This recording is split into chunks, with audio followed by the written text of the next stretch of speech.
शास्त्र वर्णन करता है, शिव महापुराण वर्णन कर रहा है महाराज, रोटी 4 तरह की होती है। रोटी कितने तरह की होती है?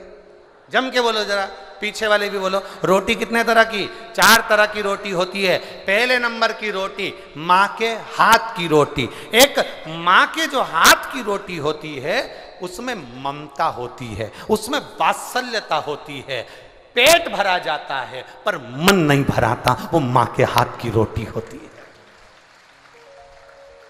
पहली रोटी किसके हाथ की? जम के बोलो जरा, माँ के हाथ की रोटी, जिससे पेट भरा गया पर मन नहीं भराया, उसमें ममता है, उसमें वात्सल्यता है, उसमें स्नेह है, उसमें करुणा है, वो माँ के हाथ की रोटी होती है। दूसरे नंबर की रोटी पत्नी के हाथ की रोटी,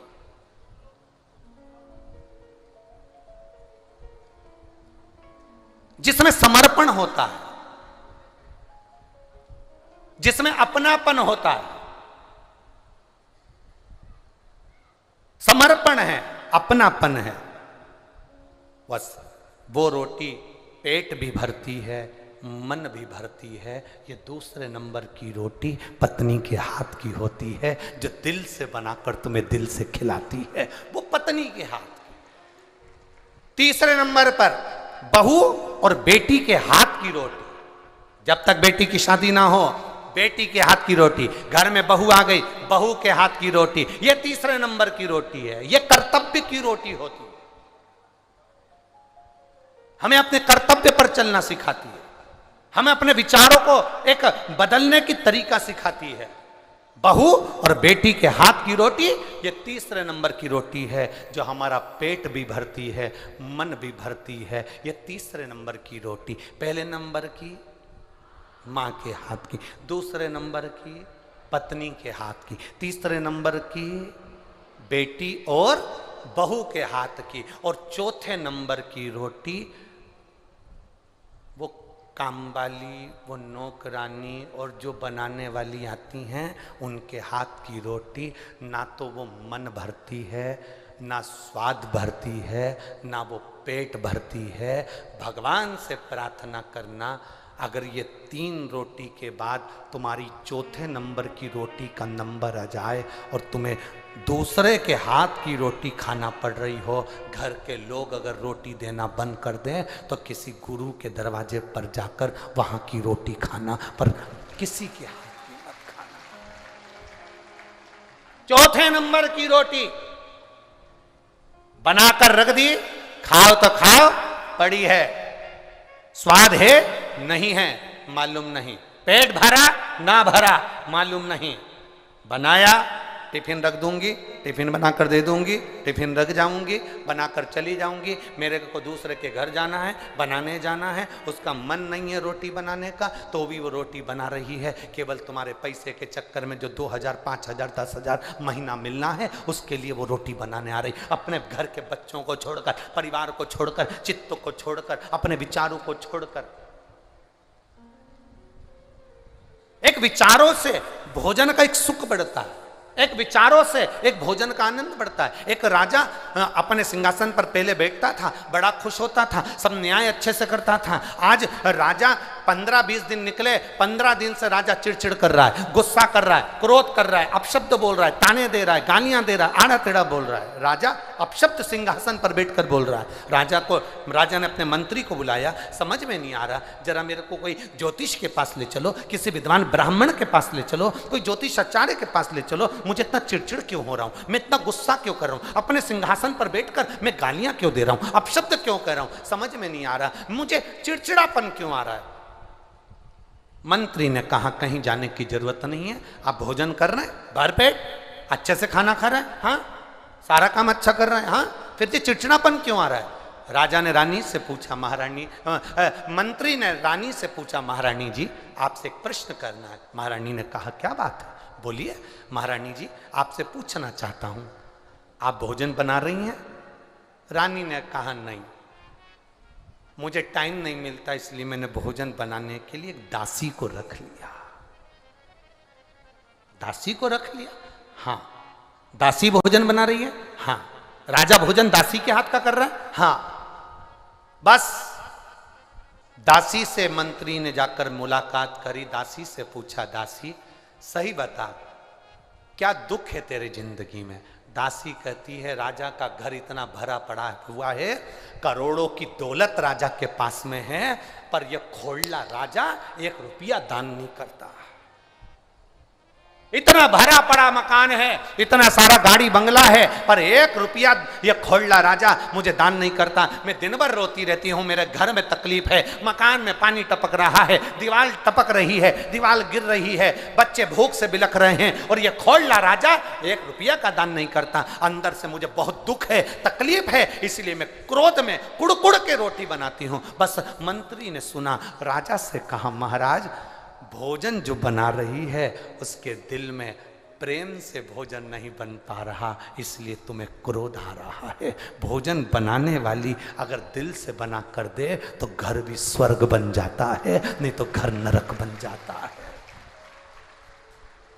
भोजन बनाने वाली अगर सही से भोजन बनाए, अब तुमने जो दासी लगा रखी, नौकरानी लगा रखी, सेविका लगा रखी, भोजन बनाने वाली लगा रखी, 4-4 घर में बहुएं, 5-5 परिवार है, अपने हाथ और पांव काम करना भी बंद कर दें, जब तक शरीर चले तब तक रसोई घर में किसी को घुसने मत दो। अपने रसोई घर में दिल से भोजन बनाकर खिलाओ। आप अन्नपूर्णा हो, आप अन्नपूर्णा हो, आप सावित्री हो, आप गायत्री हो, आप सरस्वती हो, आप लक्ष्मी और आप पार्वती हो। अपने हाथ से बनाया भोजन जब आप देती हो उसमें स्वाद रहता है, स्वाद।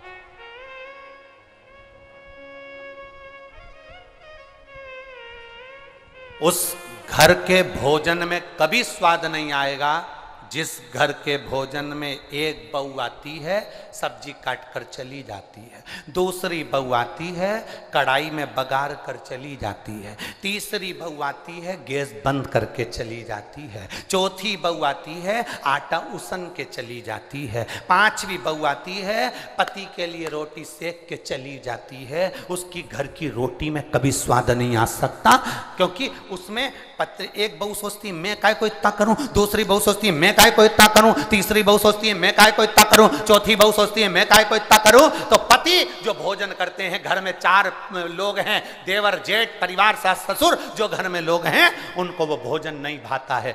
बाजार का भोजन करना भाएगा, दूसरे के घर का भोजन भले वो दाल रोटी खिलाएंगे अच्छा लगेगा, दूसरे के घर में खिचड़ी खाएंगे उसमें स्वाद आ जाएगा, पर घर के भोजन में स्वाद नहीं आएगा, क्योंकि ये जगदम्बा होन पहले से ही भगोने जैसा मुंह लेके भोजन बनाती है। हमारी बात थोड़ा सा बुरा जरूर लगता है लोगों को, पर सत्य बात तो यही है, जितनी दवाई काम नहीं करती उतना इंजेक्शन करता है, उतना इंजेक्शन। बुरा जरूर लगेगा आपको हमारी बात का कि गुरुजी ऐसा बोले हैं, पर सत्यता है। घर में अगर भोजन बना रहे हो, जितनी देर तुम्हारा भोजन बने उतनी देर तुम अपने ना परिवार से बात करो फोन पर, ना मोबाइल पर, ना हेडफोन में। अगर जितनी देर भोजन बने उतनी देर तुम्हारे दिल में ऐसी प्रसन्नता होना चाहिए, मेरे घर के लोगों को मैं क्या बना कर खिला दूं कि मेरा घर खुश हो जाए। जब तुम्हारे भीतर खुशी होगी तो खाने वाले के भीतर खुशी होगी और आनंद की अनुभूति होगी। अब तुम तो भोजन बनाते बनाते भी हमारी तो जिंदगी बेकार, आटा उसनती जाए, नरक हो गया मेरा जीवन, नरक। ये बुढ़िया तो मुझे खाए जा रही, अब भोजन बना रही, रोटी बन गई, जिस आटे को उसन रही थी वो आटा भी कह रहा था, अरे ओ चंद्र घंटा काहे मेरा दम निकाल रही है, आटा भी कह रहा। प्रेम से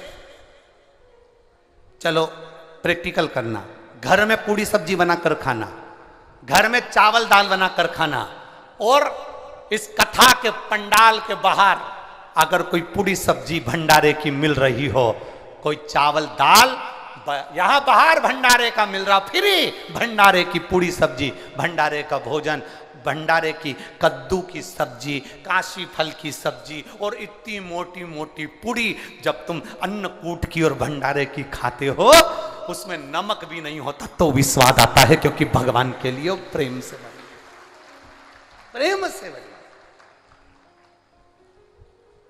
कहां गया वात्सल? कहां गई करुणा? तो 4 रोटी पहले नंबर की, जम के बोलो, जितने बैठे हो पीछे तक। पहले मां के हाथ की, दूसरी पत्नी के हाथ की, तीसरी बेटी और बहू के हाथ की, और चौथी रोटी अगर तुम्हारे को खाने का समय आए कि अब कोई मुझे रोटी नहीं दे रहा है, काम वाली से बनवा लूं, कोई बनाने, तो तब किसी सदगुरु के पास जाना, किसी गुरु के दरवाजे जाना, उसके दरवाजे में बैठकर गुरु के भंडारे में जो भोजन बने वो थोड़ा सा खा लेना, तो पेट भी भरेगा और दिल भी भरेगा और परमात्मा भी मिलेगा। वो शरणागति,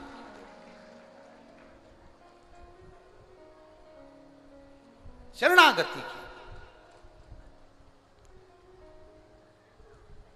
भोजन